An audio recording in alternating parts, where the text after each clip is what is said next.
Hello, coin collectors, and welcome to DC Coin World International Coin Channel. And look what we have. We have some 1964 United States nickels. We have some from the Philadelphia Mint and some from the Denver Mint. Now, in 1964, the United States was in trouble. There was problems with currency. People were keeping coins, hoarding coins, and they weren't letting them out into general circulation. So the US government decided to do something very, very strange. And they told the US Mint that it needed to put a freeze on the date of the coins. So we're looking at these coins here, and I'm going to give you the first in a quick quiz. And that is, what year were these coins made? So we see that one there. It's a 64. This one's a 64D. This one is a 64 Philly. This one's a 64 Philly. What year were these coins made in? If you said 1964, you're probably wrong. It turns out that because of the freeze and because they had to ramp up minting of these coins because there weren't enough in circulation, they actually minted the 1964 in 1964 and 1965. So of the 1.8 billion Denver coins and 1 billion Philadelphia coins, 2/3 of them were made in 1965. So this says 1964 on it, but almost all of these coins were made in 1965. Sounds weird, but unfortunately it's true. If you want to get some more information, one of the great sites for this is to look at the NGC Coin Explorer or one of the other sites that talks about the 64 coins. The NGC Coin Explorer has much of this information, and what you do is you actually look at the specific date. So you say 1964, you look at the D, and then you say Jefferson 5 cents, because this, of course, is a Jefferson 5-cent coin. We have Thomas Jefferson on the front. He's facing to the left. It says, "In God we trust" here, "Liberty" here, and there's a star, as you can see, in 1964. If we tip this coin over, well, let's tip it up first, just a little bit here, and we see that this is, the obverse was designed by Felix Schlag, FS, and the reverse, well, we have a smooth rim. It's a copper nickel coin. It weighs about 5 grams.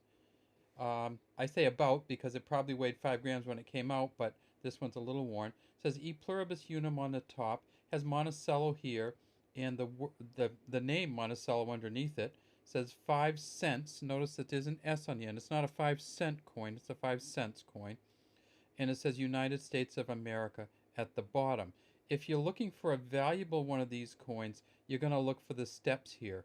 And if you can see all 5 steps, well, then you know that you've got a really valuable one, because what happens, according to NGC, is they minted these so fast and so sloppily that you have almost no coins that have a full 5-step on them.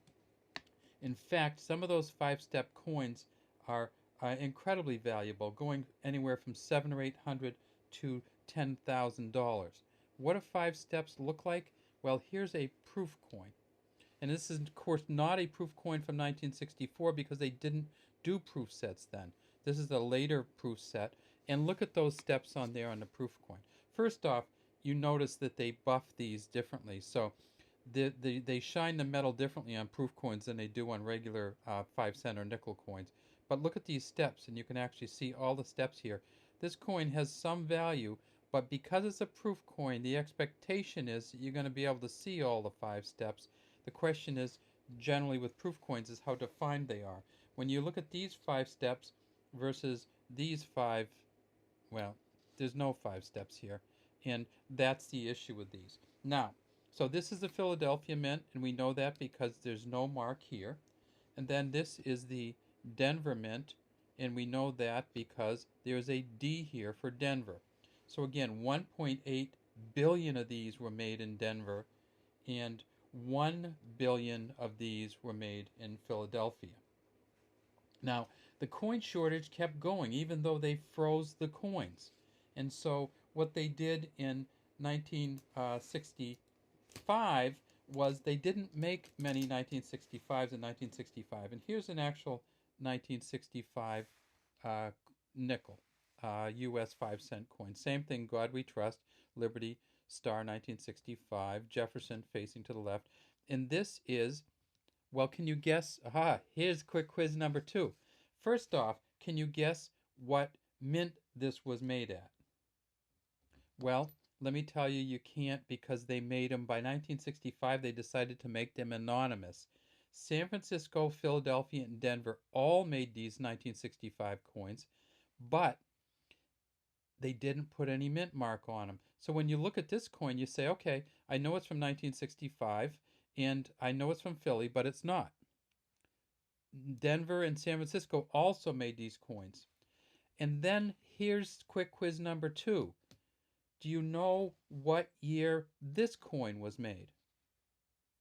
Well, it says 1965 on it, right? Well, it turns out that they only made 975,000 of these in Philly in 1965. Almost all of these were made in 1966. So the 1965 nickel, again, you can't tell what mint it was made at. You can't tell what year it was made at. So if we have our quizzes, and I show you this coin, which is a Denver coin from 64, and this coin, which is a we don't know where coin. It's an anonymous mint coin from 65. Can you tell me what year these were made in? Well, it could be that this was made in 64, but we know that only 1/3 of all the 64 coins were made in 64. Can you tell me what year this coin was made in? Well, it says 1965, but we know that very few of the 1965 coins were made in 1965. So this could be a 64 or a 65 actual mint date. This could be a 65 or 66 actual mint date, and we just have absolutely no idea what date these were minted on. And can you tell me what the value is? People ask us that. We don't do valuations here, but if you look at the back of these, you'll see, and here's some more 64s coming through. And why do I have so many 64s? Because they made 2.8 billion total of them. So I've got 64s all over the place. If you go and try to collect the coins, that almost got a step there. So is this worth anything? No, it's not worth anything.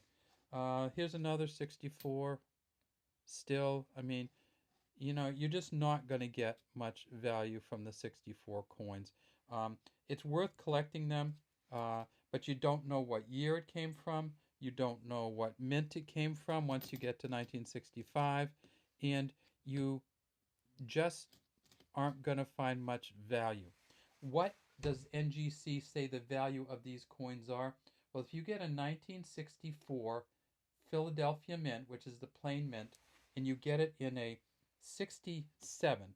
So here's the 64 Philadelphia mint. If you get this in an MS67, they have sold from between $10,000 and $15,000 if they have the full 5 steps.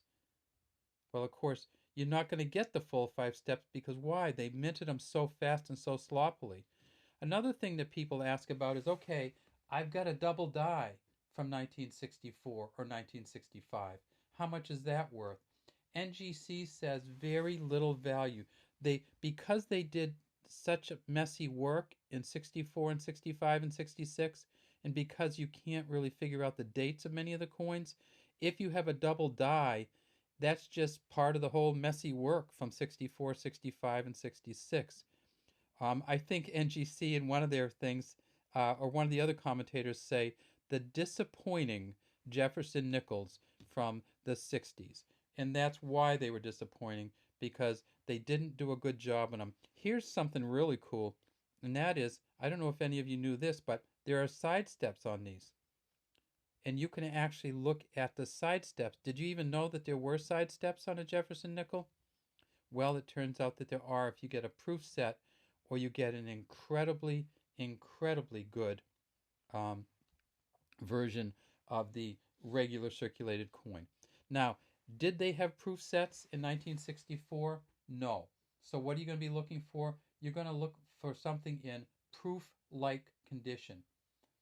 Do they actually mark them in proof-like condition? Some sites do, but in general, you don't get a proof-like condition coin from 1964, just because they don't. That's not a designation that NGC uses for the 1964 coins. How about the 1965s? Well, it turns out that the 1965s, in 1965, you might get one with 6 full steps on it, and that's very weird. Mint state, 6 full steps. That would be 500 to no. That would be they have 500 that they've actually found. All right. So now that I've confused you, you don't know what year this one is. You don't know what year this one is. You're not really sure what year this 1966 is because we know it wasn't made in 64. We know it wasn't made in 65. But this might be a 66, and this might be a 66. This might be a 65. This might be a 64. This might be a 65. I mean, you just don't know. So, if I've confused you enough, I think it's time to go. Thanks for watching the DC Coin World International Coin Channel. We'd love to have you subscribe to our channel and leave any comments you might have in the comments section.